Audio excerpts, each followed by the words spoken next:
Bonjour à tous, c'est bientôt les fêtes de fin d'année et je sais pas vous mais moi je commence à préparer mon menu. Cette année j'ai envie de manger sain, mais entre le manger local, manger raisonné, manger bio, je m'y perds un peu. Donc dans les dos du Dédé, on vous propose de faire le point. Cette semaine on vous emmène faire le marché, nous sommes ici à Neudorf. Je vais aussi vous emmener à la rencontre de producteurs, maraîchers et éleveurs. Alors vous devez sûrement vous demander pourquoi on parle d'alimentation dans le développement durable, car manger sain c'est bien pour soi mais c'est bien aussi pour la planète. Quelques explications, reportage. À première vue, le rapport entre mon steak frites et le réchauffement climatique n'est pas évident. Mais derrière un bout de viande et des patates surgelées, c'est toute une chaîne qui est en cause. De l'agriculture à la transformation des produits, les transports, la fabrication des engrais, la fabrication des emballages, le recyclage des emballages. Donc tous ces domaines mis ensemble représentent en fait un tiers de nos émissions de gaz à effet de serre qui sont liées à notre alimentation en général. L'association Objectif Climat mène des actions pour sensibiliser le public à l'impact des aliments sur l'environnement, un impact qui dépend beaucoup du mode de production. Un bœuf qui est élevé dans le champ d'à côté, qui broute toute l'année, c'est sûr que ça sera une viande qui sera moins émettrice qu'un bœuf qui est nourri aux hormones, qui est importé d'Argentine. Et en plus, ça sera donc une espèce saine, de qualité locale. Alors pour diminuer son bilan carbone, quelques recettes de bon sens. Réduire les quantités consommées, surtout en viande, privilégier les produits peu emballés, éviter le surgelé et manger local et de saison. Au menu en ce moment, gibier, volaille, poisson. Et côté potager, pas besoin d'attendre l'été. Si l'hiver est plus difficile, il permet aussi une grande variété dans son assiette. Tout ce qui est choux, poireaux, carottes, navets, céleri, des pommes de terre, betteraves rouges, c'est des produits de saison. Christine Anstedt fait les marchés toutes les semaines pour vendre fruits et légumes de sa production. De la proximité et de la qualité recherchée par de plus en plus de consommateurs, alors que se développent les filières courtes, les techniques biologiques ou raisonnées. De plus en plus, le client fait très attention à ce qu'ils achètent. Nous, on fait très attention parce que c'est des produits qu'on mange aussi, nous. Alors, on fait très attention, on préfère biner pour enlever les mauvaises herbes. Et pour les engrais, on prend des engrais naturels. Un retour au naturel dans les assiettes pour chouchouter nos santé comme celle de la planète. Quand on parle d'alimentation saine, de protection de l'environnement, difficile de ne pas évoquer le bio. Pas un supermarché aujourd'hui qui ne consacre un rayon à ce créneau. Nous sommes ici à la ferme du château, c'est à Buswiller. C'est un maraîcher converti à l'agriculture biologique. Et avec nous, William Mérès de l'OPABA, l'organisation professionnelle de l'agriculture biologique en Alsace. Alors le bio, qu'est-ce que c'est ? L'agriculture biologique, c'est une philosophie, c'est le respect du vivant, du sol, de l'eau, des ressources naturelles et aussi le respect des hommes en replaçant l'homme au centre de la production agricole, en respectant les salariés, en les rémunérant justement. Et c'est aussi une juste valorisation de la production agricole que peut faire le producteur certifié en agriculture biologique. Alors je suis allée au marché à Neudorf à Strasbourg où j'ai demandé à quelques clients est-ce qu'ils achetaient du bio et ce qu'ils en pensaient. Micro-trotte. Bio, oui, des fois, oui. Je trouve que c'est plus naturel, que le goût il est différent. J'achète chez les producteurs, mais bon, pas forcément chez le bio. Je préfère manger bio que des choses achetées ailleurs dont je ne connais pas la provenance. Je ne trouve que c'est pas nécessaire, que je lave mes légumes comme d'habitude. Je n'ai pas l'habitude du bio, donc je n'achète pas. C'est un peu plus cher, mais ça va, oui. Chez mes commerçants, et je sais que c'est quand même naturel leur production, et puis que ce n'est pas traité avec des choses. C'est cher, je trouve. Donc on va pas forcément acheter, ça dépend de son porte-monnaie aussi. Alors on vient de voir quelques réactions sur l'agriculture biologique, la nourriture bio. La dernière dame nous disait le bio c'est cher. Pourquoi ? Alors le bio est effectivement plus cher que le produit conventionnel. Ça nécessite davantage de main d'œuvre, davantage de compétences, puisqu'il va falloir maîtriser différentes cultures, parce qu'on va faire des rotations de cultures, on va faire plusieurs cultures. Et aussi ça nécessite tout simplement plus de travail dans les champs, donc au quotidien. Donc ce travail, il faut le rémunérer à un juste prix. Donc c'est plus cher. Après il y a un autre aspect qui peut jouer, c'est le moins de rendement, puisqu'on n'a pas la sécurité entre guillemets du produit chimique de synthèse qui va rattraper une culture si on la rate. Donc on va avoir aussi cet impact sur le prix. L'agriculture biologique c'est une philosophie, c'est aussi des normes. Quels sont les critères précis qui la différencient de l'agriculture conventionnelle ? Il n'y a pas de cahier des charges français à proprement parler, c'est vraiment l'européen qui prime. Donc il y a des normes très précises à respecter. Bien sûr pas de produits chimiques de synthèse ni d'OGM, ça c'est proscrit.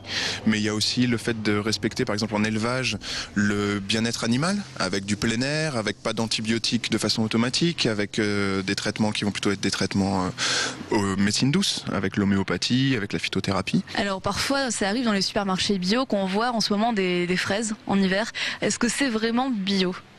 Alors, les fraises, si elles sont certifiées biologiques, elles sont bio.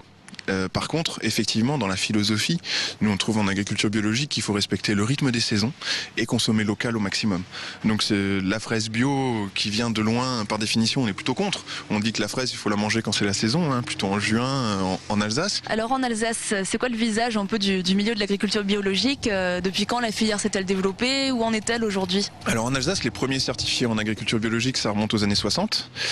Et je dirais aujourd'hui, on a bien progressé puisqu'on a 520 fermes aujourd'hui à mi-2011 qui sont certifiées en agriculture biologique. Pour vous donner un ordre d'idée, il y a 3 ans, on était à 280 fermes, donc il y a une très forte progression qui est notée dans tous les domaines. Bien sûr, la viticulture reste prédominante à hauteur de 40% des exploitations dans ces 520 fermes. Pourquoi est-ce que les agriculteurs se convertissent aujourd'hui ? Est-ce que leur visage a changé ? J'imagine qu'au début, c'était peut-être des militants. Aujourd'hui, c'est un peu monsieur tout le monde. C'est quoi leur motivation ? Alors, monsieur tout le monde, non, parce qu'il faut quand même des compétences, effectivement, bien maîtriser le métier d'agriculteur. Mais c'est vrai qu'au début, c'était plutôt des convaincus militants. Aujourd'hui, on est plus dans des gens qui sont plus pragmatiques. En agriculture biologique, on peut vivre avec des plus petites exploitations. Et aussi, je dirais, la volonté de préserver sa propre santé, la santé de ses consommateurs. C'est aussi ce qu'on peut noter chez les nouveaux convertis. Alors, on a vu dans le micro-trottoir que de plus en plus de consommateurs avaient l'air d'acheter, ou en tout cas étaient confiants envers le bio. Comment vous expliquez ça ? Est-ce que c'est une mode ? Aujourd'hui, c'est plus une mode, c'est vraiment une tendance de fond. On note notamment qu'au niveau du marché des produits biologiques, on a eu une croissance de 10% en 2010. Ça se maintient sur 2011, on est dans une période de crise.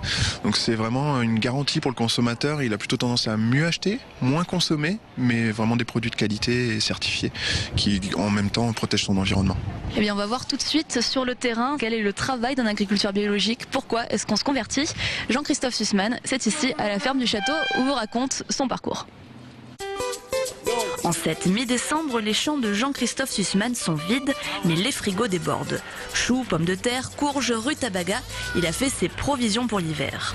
Une routine depuis ce jour il y a 15 ans où il s'est tourné en même temps vers l'agriculture et le biologique. J'étais salarié dans la grande distribution, puis dans la distribution agricole, avec quelque part un peu le rêve d'enfant d'être agriculteur. Au hasard des rencontres, j'ai croisé un agriculteur biologique qui souhaitait passer la main parce qu'il avait atteint l'âge de la retraite.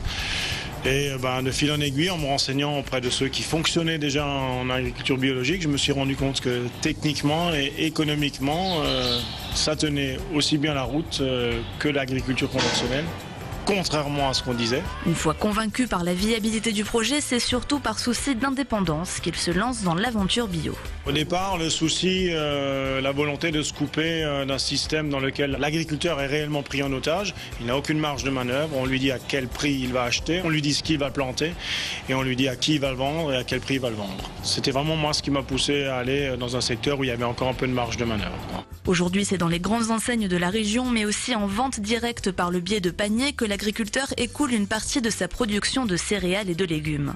Une production plus onéreuse car le bio nécessite un surplus de travail, mais c'est surtout un système de valeur qui a fini par convaincre l'agriculteur. Vous allez remplacer toute la panoplie chimique du conventionnel par de la mécanisation, par de la main-d'œuvre. Donc c'est davantage d'heures, c'est davantage de passages et donc forcément c'est du coût de revient supplémentaire. Mais il y a d'autres choses que simplement la technique ou le prix. Ces autres valeurs ont au moins autant d'importance que les premiers points. Notre travail n'a pas simplement un sens de production, mais également un sens environnemental, un sens sociétal, etc. Sur une petite structure comme la mienne, on arrive à avoir en période de pointe 15 à 20 salariés au lieu d'avoir un pulvérisateur. Aujourd'hui, c'est près de 10% des saisonniers et 25% des salariés agricoles alsaciens qui sont employés par des exploitations biologiques. De retour au marché du Neudorf, nous avons rencontré l'un ou l'autre producteur en début d'émission. Je suis cette fois-ci avec Aude Forget de la Chambre d'agriculture. Elle va nous parler des circuits courts. Qu'est-ce qu'on entend par cette expression circuit court ? Alors circuit court, ça désigne la vente avec un intermédiaire au maximum. Donc soit la vente directe sans intermédiaire ou alors avec un intermédiaire. Ça peut être un commerce de détail, un marché où un producteur revend les produits d'un autre producteur. Est-ce qu'il y a une forte demande des consommateurs aujourd'hui, peut-être parce Parce qu'on parle aussi beaucoup de manger local dans les médias et autres. Alors la vente directe existe depuis toujours. C'est vrai que par contre les médias, les consommateurs en parlent de plus en plus, mais c'est quelque chose de très ancien. Et en Alsace, c'était surtout la vente à la ferme et la vente sur les marchés qui est développée depuis très longtemps. Par contre, il y a des nouvelles formes de vente directe qui se développent. Alors il y a la vente par panier et les AMAP qui sont une vente par panier un petit peu particulière. Le consommateur, il s'engage à acheter les produits de l'exploitation pendant une année. La vente par panier, c'est des systèmes un peu plus souples que les AMAP. Il n'y a pas forcément d'abonnement et le consommateur est plus libre en fait par rapport à ce système-là. Comment vous expliquez que les consommateurs soient de plus en plus intéressés par ce type de vente ? Je pense qu'il y a plusieurs motivations. Il y a le fait de retrouver du lien aussi direct avec le producteur qui produit, qui connaît vraiment son mode de production, qui peut expliquer aux consommateurs la qualité de ses produits. Il y a aussi, je pense, la motivation d'acheter local, de favoriser en fait une économie de proximité. Je pense que ça, c'est une motivation importante aujourd'hui. Il y a souvent un parallèle produits locaux, produits sains aussi, ou produits bons pour l'environnement ? Alors ça, c'est un petit peu deux choses distinctes. Il y a effectivement le produire local et le produire sain. Mais de plus en plus de producteurs locaux s'engagent dans des démarches qualité. Donc il y a effectivement l'agriculture biologique, mais il y a d'autres démarches aussi vers une agriculture vraiment raisonnée. Donc souvent, effectivement, produit local et produit sain, ça va ensemble. Est-ce qu'il y a beaucoup d'agriculteurs qui sont engagés dans cette démarche ? Il y a à peu près 10% des agriculteurs qui font de la vente directe en Alsace et c'est vrai qu'il y en a qui développent cette activité. Avant, elle était plutôt marginale, c'était une partie de leur chiffre d'affaires et aujourd'hui, on a des exploitations qui souhaitent développer la vente directe. Est-ce que les producteurs, qu'ils soient éleveurs ou maraîchers, sont vraiment demandeurs de conseils aujourd'hui et ont envie de s'engager dans cette démarche ? Alors la Chambre d'agriculture a développé en fait un accompagnement individuel des agriculteurs qui souhaitent se lancer dans la vente directe.